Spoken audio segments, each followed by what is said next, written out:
before, it got out to the press, one of our close homies out here in LA that's, both one of our mutual homies, he used to tour with Krayzie, before I even knew him.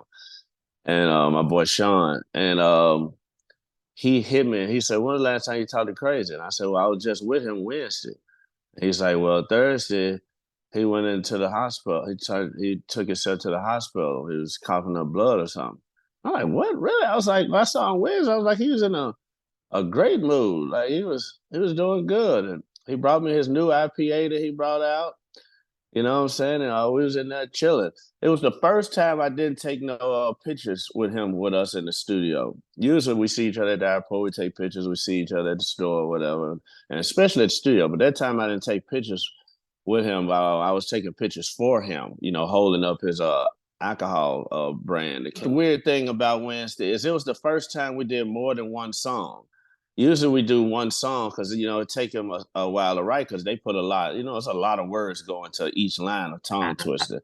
It ain't like you just like 1, 2, 3, 4, 5, 6, 7 words in one line of a regular flow. Tongue twister, like, it's probably like 20 words right there. So, sometimes it'll take him a while, but Wednesday, he knocked out 2 songs back to back fast. I'm like, whoa, we on a roll today. And next day went to the hospital. Gonna get back in the studio this week to finish. I went on the road Thursday night with Jelly Roll, and then I came back yesterday, and then that's when my boy hit me, and I was like, what, really? What are you guys sitting on at this point? Because I thought you had finished the album. No, we didn't. It was on and off so much with they touring and I touring. So we got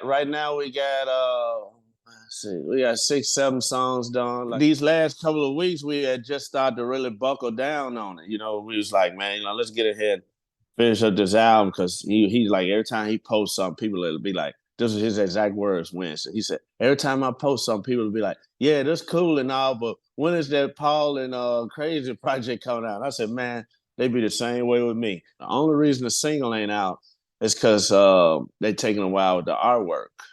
But the single is mastered and done, ready to roll. They're in the air. But, a lot of people, they wouldn't know that, 3 6 Mafia and Bone Thugs have a pretty tight connection, you and Krayzie especially. Yeah. Yeah, which is hard to believe from, coming from the big, giant beef that we had back in the day as teenagers, like, yeah, like, 94, 95, 96, all that, But the funny part about it is Krayzie was the one who fixed the relationship between all of us. Krayzie was the first one that we did a song with. It probably was about 97, 98. It was Project Pat's first album. It was a song called Up There. It was Project Pat featuring Krayzie Bone. It was produced by me and Juicy.